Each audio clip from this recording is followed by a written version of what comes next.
But you can get it on Texas Toast. Yeah, you can. Ain't that heaven? That would tip me over the edge. I know. Ain't that heaven?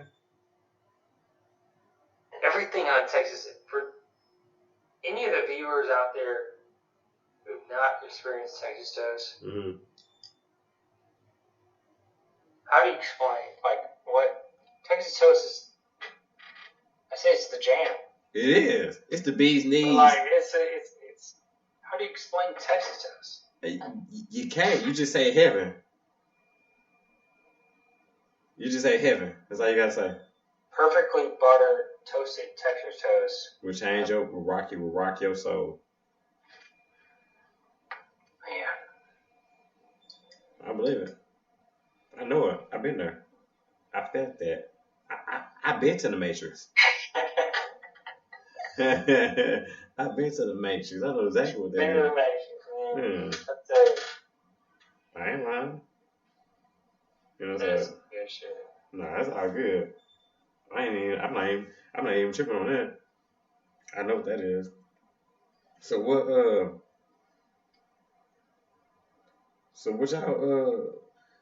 y'all like to do? Like, y'all cut together, or you that type to be sitting in the living room and you just wait for your pay to get brought to you? Cause I am. For the food? Yeah, I just wait in the room. She bring me plate to me. I appreciate it though. I love it for it. Man, it really just depends, honestly. Like, that's a really good question. I think it depends on the complexity of the meal. And the vibe. Yeah, I mean, we were fortunate enough to, we just bought a new home, and we moved in November of last year, and we never owned our own refrigerator. Like, that seems so basic, but no, it's not. I mean, a lot of times when you rent, like, at least the refrigerator is included. It was already there. Yeah, it's already there. We had a washer and dryer, but we didn't have a refrigerator. So I'm just kind of one of those people that, like, go big or go home. Like, if I have an idea, it's got to be to the fullest extent. Mm-hmm. All out kind of bullshit. So, we spent some extra money on our refrigerator. It had a very nice screen on the front of it, and basically it's like a giant iPad that it's an iPad basically. You can use it for. It's got a built-in speaker. You can play Spotify and do all these crazy nonsense which people think are not useful. But we find a lot of our really good recipes on Pinterest, which I'm sure a lot of people do. Oh, yeah. Our recipe tonight that we cooked, again, it was a chicken thigh, rice, lemon infused recipe that we found on Pinterest. It's great because we can pull up the whole ingredients, the recipe, the instructions on the TV or the screen on the refrigerator without having to pull out our phones and all these. Oh yeah, you just look back or look right here. Yeah, I got you. Yeah, we just look right here. I mean, you can open the fridge and close it, and everything stays right there. Mm-hmm. So that's been a very gracious right for us. Again, part of it is just because I'm kind of like one of those out there like extraordinary kind of people, but it's beneficial too. So using Pinterest you can find a lot of fucking great recipes or whatever it takes to satisfy your needs, if you will. Yeah, right. No, I get that. Absolutely, 100%. You can search like ketchup chicken noodle recipe on Pinterest, and I'm sure you'll find something in your pantry that will accommodate what you have. Mm-hmm. without having to buy something. Right. I think that's what's great is like we found the recipe last night. It was like chicken thigh, rice, lemon, like whatever. You can just find all these things. Yeah. So you don't have to go buy. No, you know it's already in your house. Some random stuff's in your house. You already have something in your house. Mm-hmm. Especially nowadays. Like, it's so important to utilize what you currently have without having to go out. Oh, yeah. Yeah. If you don't have to. You don't have to. You have to, but I would say this as well, like, for the public, like, don't go outside just for one ingredient. Right. Like, it's not worth it. Like, you can substitute. Like, I'm about to say substitute, yeah. If you don't have, garlic, like, it's okay. Like, you can do without the garlic. Like, don't go risk your well-being or other people's well-being just to buy 75 cents worth of garlic. Right. No, I agree 100%. It's really worth it. Mm-hmm. It's quite mind-boggling. Yeah, mind-boggling. It's extraordinary during this time. Mm-hmm. Sure. Nah, and it shouldn't be that way, but no, it shouldn't. I mean, and I don't think it was. I don't think I shopped that time where it was like, stick to a budget, just buy whatever you want to buy, and yeah, all that kind of crazy stuff. Mm-hmm. Food is its own extraordinary. Oh my God, yeah. Like, what would you do? At the end of the day, it's like, what would you do for food? What would you, if this was the end of time, how would you make a PB&J? Would you grow peanuts? Would you grow some sort of berry? I'm not saying that that's what the world is coming to, or that's what the time is coming to, but there are things that people can do, journeying through their life, through their food, that expresses how you can live without going to the store, or like like gardening and stuff. Like you smell like gardening in their backyard and stuff like that, and yeah, but I mean everything. I mean, like there's so many things. Potato, a lemon seed, garlic, a peanut, any fruit, anything that has a seed, you can take that seed or take that vegetable. You can take an existing, a small potato, plant it in the ground, and grow it yourself, and have your own garden. Right. And essentially live off of that. Mm-hmm. Again, I'm not saying that in the circumstances of the world that we're going to get to that point, but could you do it? You can do it yourself. Can you do it?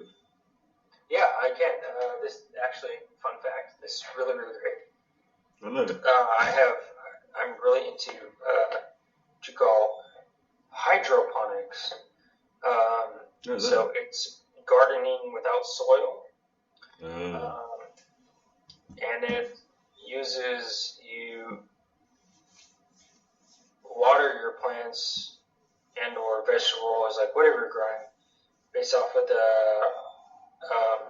pH level of the water. So you want to make sure it's a neutral, not too high or not too low water level.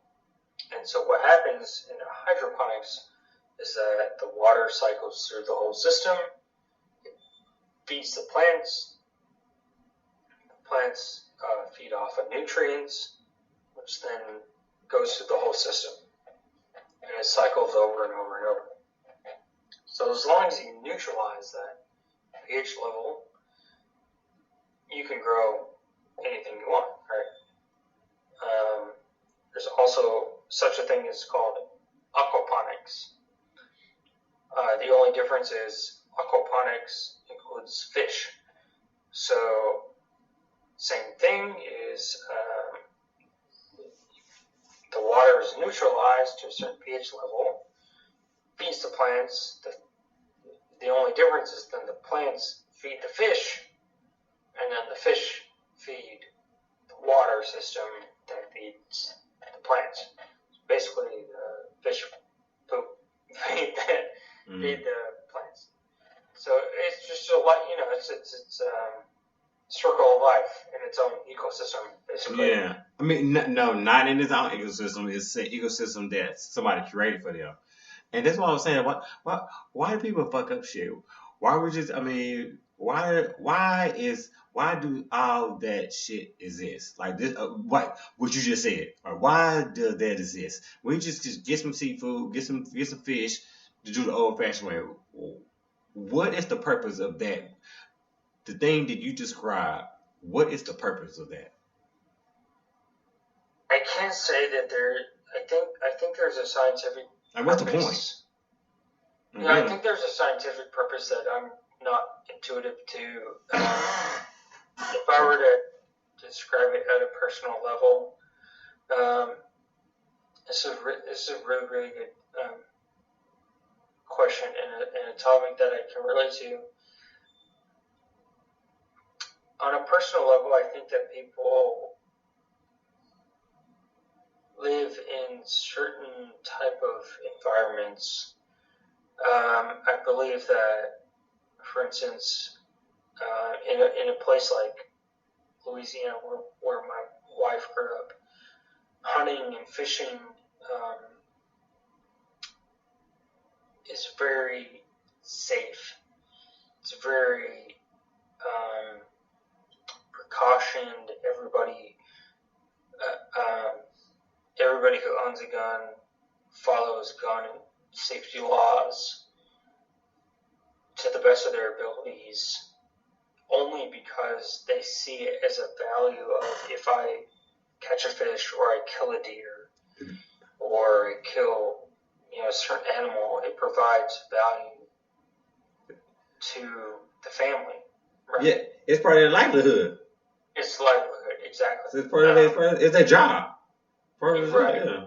In their spare time. Yeah. In their spare time. They work full time. Well, yeah. In their spare time, that's their livelihood. But an extra deer is not going to hurt in a deep freezer. You know what I'm saying?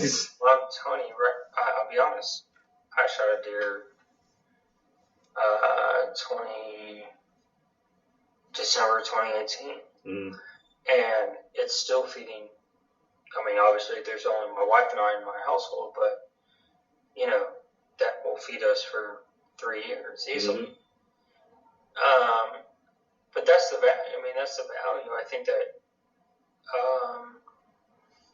again, I don't want to get involved political, all that kind of bullshit. I respect safety. I respect value behind what can be provided for a household, as long as you're respecting those restrictions and qualifications and laws. Mm-hmm. I think a lot of people in Louisiana they have to do that, only because that is, I would give probably 70% of their livelihood is to fish and hunt and provide for their families on their own means. And in order to do that, you have to follow the law. Mm-hmm. So they all do that. Of course. That being said, it's valued and it's important. Mm-hmm. I kind of forget how we got on the subject, but because I asked you, I said, why does that something like that exist? That Yes. Okay. Right. So I think that it exists because if you can respect it in a proper value. Kumi? No, it's just in general. Oh, okay. The public, if you can respect it in a proper value, it's important. Absolutely. I think it's important. It's kind of like Texas. The wild hog situation here in Texas, for people who don't know, wild hogs are not a good thing. And they're tearing up terrains, and they're tearing up wildlife, other types of wildlife, deer, and everything you can hunt and provide off of. Wild hogs are not a good situation, to the point where people think, people in Texas provide a helicopter excursion, if you will, quote unquote. It's like, oh yeah, you pay whatever it is, $200 for 2 hours, or $100 an hour. We're gonna take you up in a helicopter, and you're gonna shoot hundreds and hundreds of hogs, and you're gonna kill them. And some people get a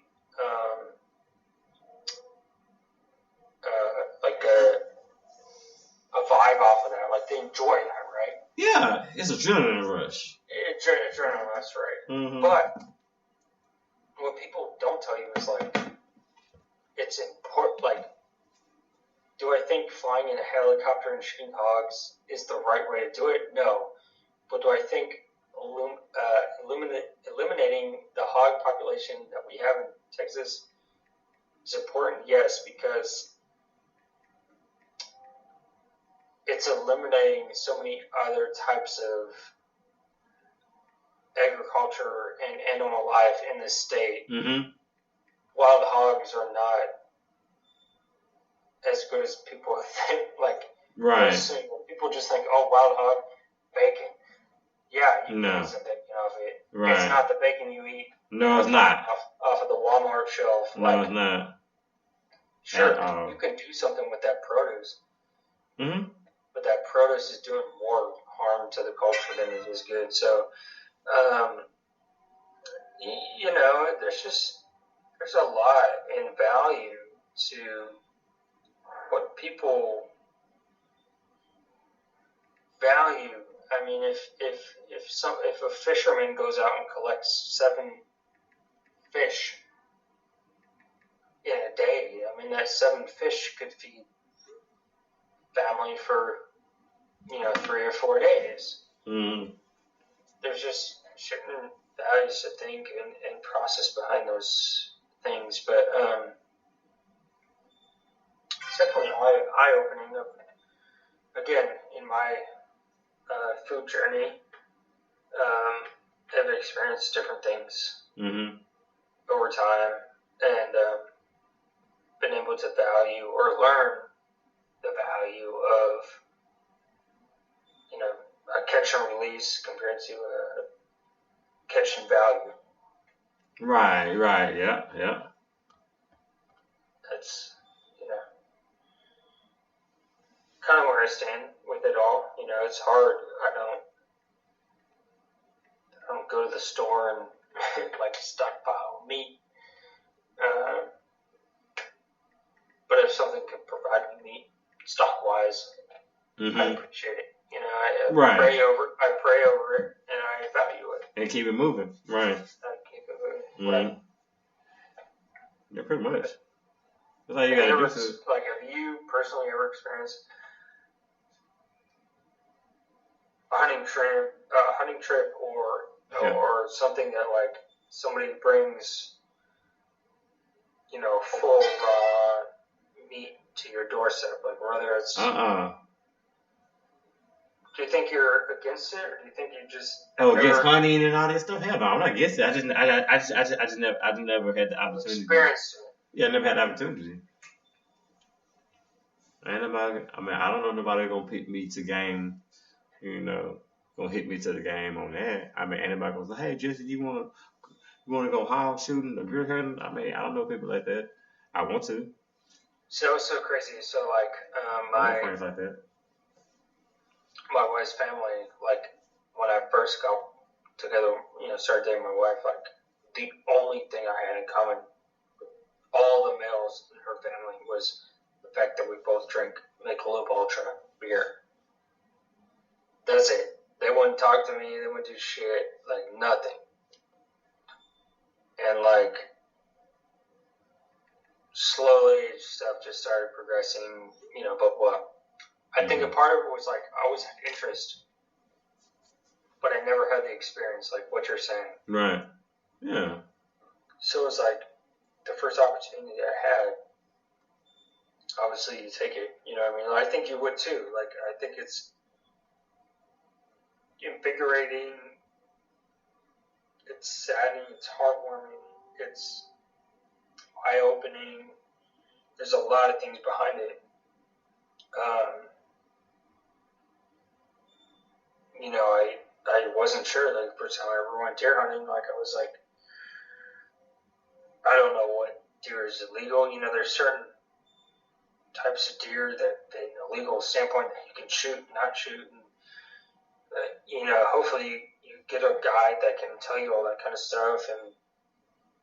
And then, you know, when you're trying to shoot it, it's like, are you shooting for the right reason? And when you do shoot it, if you do shoot it, it's like the first thing I did, I approached it and thanked it and prayed for it. It's the first deer I ever shot. But it's like, I thanked it and prayed for it because that's what it was doing for me. Mm-hmm. You know, like, it was giving me more than I could give to it. Right. But everything is different. I mean, what do you do if you just catch a fish? Do you pray over it and thank for it? For what? I'm saying like a fish. No, yeah, and I'm saying for what? Why would I do that? I don't know. No, I wouldn't. I mean, you right, gut like, it, and you gut it, and you fillet it, and you know what I'm saying, and you provide. Right, it's a great fish. But it's like, because I prayed over and thanked over a deer, should I do anything less? But why did you do that type though? of animal? What made you do that? What? Pray over the deer. You felt remorse? I felt like, honestly, like... You felt sorry? I'm going to sound a little gruesome at first, but, like, I didn't have a problem pulling a trigger. That's fine. The only thing I felt was when the deer dropped. Like, fell. That's when you felt remorse. Then I looked at, like, I saw it fall, and I was like... You saw the whole thing? I was like, what did I do? But then, you know, you have to walk up to Some people don't feel that. You have to walk up to the deer and be like, you know, as sad as it sounds, is it dead? You know, you kind of, like, there's certain hunting laws. You go through training of, like, how to approach a deer if it's down, because it may not be dead, but you assume it, you hope it is, right? And so it's like, you hit it, and then it's like, if it's dead, you're just like, I hope it's dead, and I pray over it,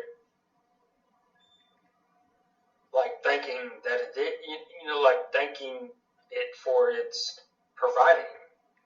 Oh, providing you for you and your family. Right, like, yeah, I mean, like, you feel bad, like, I think that's why I prayed over it, is because I felt bad. But I thanked it for providing what it could provide for me. Wow. You know what I mean? Like, it's a weird situation. Like,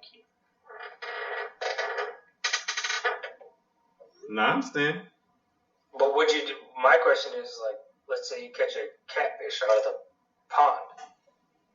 Hell no, I'm popping that hole in the cooler and then laying it later. That's what I'm saying. It's like, is that immoral? Is that not, like, I'm not agreeing or disagreeing. Like, to me, if I fish, I fish. I don't pray over it and, you know, thank it for its life. But am I wrong for doing that? No, you're not wrong for that. No, you just got caught in your feelings, and that's all. When you see the jerk, you saw the whole thing. You just got, it's weird, man. Yeah, you just got caught in your feelings. That's all. You just got caught in your feelings. You had a moment. That's all. Man,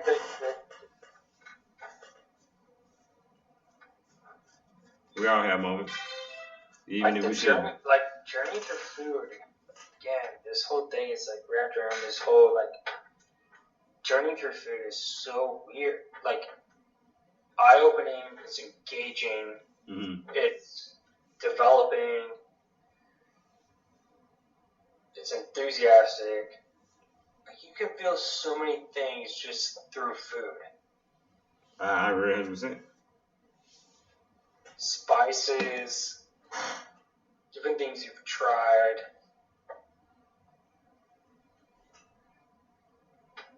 It's so crazy to me.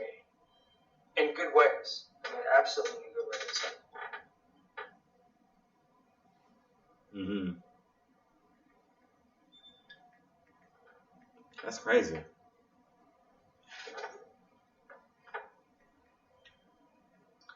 To me, that's why I wanted to bring it up tonight. Was just like there's a lot of. I mean, we touched on a lot of like off-topic things, but yeah, of course, you can all relate in a sense that like.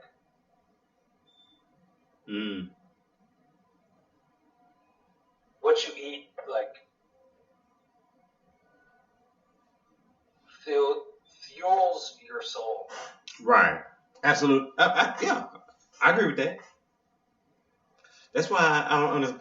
That's why I don't understand the people who be eating like a Whole Foods and all that stuff, be eating vegetarian stuff, because I feel like they're just mad at themselves. It's like I agree when you can get it more locally. No, it's more like yeah. I know what you're saying though. What are you saying? Like what makes you upset about? No, I'm not upset, but I think those people who do that are angry at themselves. They're just angry about themselves. It's something wrong. Because it's like, why would you do like? Okay, so what's the like? I understand somebody being a vegetarian and all that kind of stuff, and do what you do. What you eat don't make me shit. Literally, you know what I'm saying? Right. So I'm firm believer in that. But I'm like, I mean, but why not eat a steak or a chicken? Like, what's because they walking around that it's a problem? Right. What is that? Like, what is it doing? Like, what is it doing? Because there's no difference in the consumption of. Right, because I'm not saying that that's the whole thing, but that's the base. That's the base of it. Why would you eat something that is living? You know what I mean? But it's like, I don't know, why wouldn't you? I mean, right? Chicken. That's right. What I'm saying. Or is like, how you cook the chicken? Your burger. Chicken wings. You know what I'm saying? Like, I'm a type of person. I don't care how it's. I don't want to see how it's processed. I just want to see the final product. Right. Or like. I don't want to be grass fed or something. Yeah, you know what I'm saying? Like, I don't want to be in the slaughtering field, and I don't want to do all that. I just want to see a Kroger's packed it up, and I know it's good. So I care about it. Okay. You know, I disconnect myself with the whole them being at the farm, get back to killed, and I disconnect myself from that. Because you know why? Because I'm not there. And plus, I know, because I'm the type of person, anything that has a soul or that was living, it will taste anything that was better that somebody has fucking created in the lab. My question, like, kind of to society is like, if you had a grass-fed chicken per se, and a non-grass-fed chicken, if the label didn't tell you it was grass-fed, would you know the difference between grass-fed and some non-grass-fed chicken? You talking about one with a pump with steroids and stuff? Yeah, you would know. You would know. How though? Because you could tell by how the thickness of some parts of the chicken, of the raw chicken is. You could tell. Okay, but I'm saying, like, are you sitting there fucking measuring? Some people do. I mean, maybe if you're a complete. It's like a couponer. That's like a couponer. You know what I'm saying? They're really into. I'm sure some people are. They know what they know. I don't disqualify that. You just, I mean, some people, like I said, like some people pick up their chicken. Some people pick up their fruit. Some people pick up their food because of price. Some people pick up their food because of quantity. It just all depends on how person you go. That's why people go. That's why Costco and Sam's and stuff will never go out of business because people buy quantity instead of, you know what I'm saying, quantity instead of quality. You know what I'm saying? Right, but okay, that's a great example. Like, do you think maybe a more wholesale, like Costco or something like that, wholesale is their quantity? What do you think they're selling? I mean, quantity over quality, or do you think that they're quantity over quality? You know what I'm saying? Have you not ever been to a Costco or Sam's? Oh yeah, I mean I have, yeah. Yeah. Have you ever you shopped there, or you just like walked around? No, I've shopped there. You know, I've got some fucking as bad as it is. I mean, I guess it doesn't. How do you say it? Expire. Right. I got some steak seasoning and some chicken seasoning that can sit on the shelf for fucking forever. Yeah. You know, I bought it in bulk. Like, right. It don't matter when I use it. Like, yeah, I mean, that's not a great example, but yeah, I bought some shit there. Like, like I've been there. I bought some stuff there, like in bulk. Yeah. I can't imagine buying like chicken in bulk there, although like. Wow, break it down and make meals out of it. I mean, I'll go to Kroger and like, you know, they got like maybe 6 to 8 chicken breasts for real cheap, you know, $1 a pound or something like that. I freeze it like 2 chicken breasts in a bag. Yeah. But like I'll freeze it like that, make it last like. Yeah, that's how you do that. Yeah. That's how you're supposed to do it. You doing it right. You doing it right. Like, does Costco have bigger quantities or something? I mean, you get more for. I mean, you buy stuff in bulk. It costs more, but it lasts longer in a household. That's the point. It'll last longer. I think anything from Costco is gonna last longer. Yeah, touche. I mean, hopefully it does. You know. No, I agree with that for sure.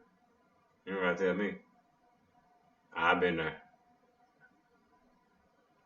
So I'm all down for it. Especially during times like this, man.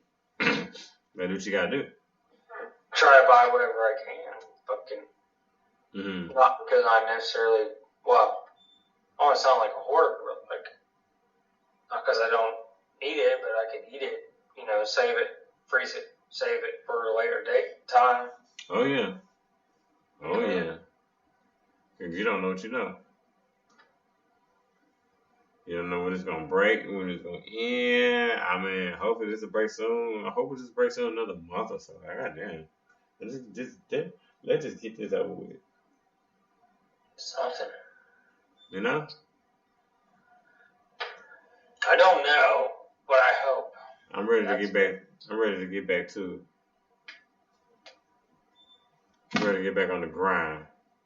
I think a lot of Americans are, you know, it's yeah. I'm like, what is that shit? Like, where did that shit come from? Like, why? Dumb.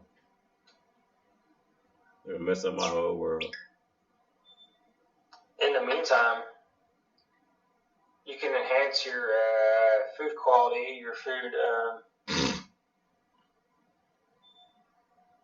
recipes,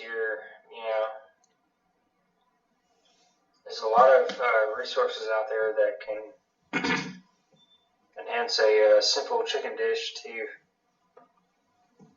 We don't make simple chicken dishes over here, brother. Not anymore, man. Not anymore. If I was by myself, it'd be a different story. It might, it might make somebody's change. What's the before we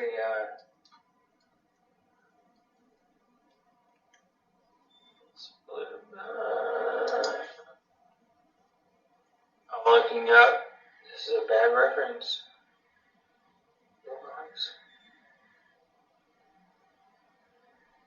Blue Apron. That's what it is, Blue Apron. For anyone listening, anyone who's gonna listen, anyone who's looking for good recipes, free recipes, online, if you sign up with Blue Apron, which is the in-home box meals that send meals to your house, you don't have to get meals shipped to your house. All you got to do is register your email, and it gives you access to all of their online recipes. Any recipes that they would send you in the mail, free of charge. All you got to do is register your email. You can get all of their recipes online for free. It would be exactly what they sent you in the mail. It gives you all the ingredients and everything. You should have to safely go to the store and then cook it at home yourself. So that's a good way to kind of get started with cooking meals at home, as well as enhancing your culinary journey, food journey, if you will, if you haven't already. Right on. Yeah, I love it.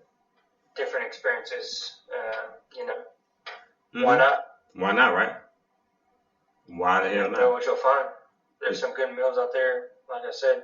Mm-hmm. Just gotta find the ingredients online. They'll give it to you for free, so why pay for it? Yeah, right. Why not go for it? You're right about that. Touche. Well, I appreciate you having me online tonight, bro. Yeah, for sure, man. For sure. We talked a lot about food and Yeah, we did. different things and off topic, on topic, whatever you want.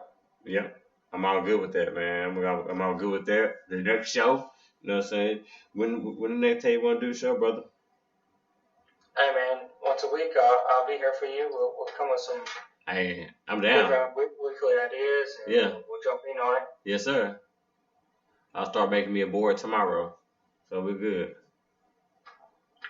Text me with your results, and hope that everybody and all the viewers enjoy. There you go. All right, peace out. Enjoy. Yes, sir. Thank you. Let's have a great show. Thank you.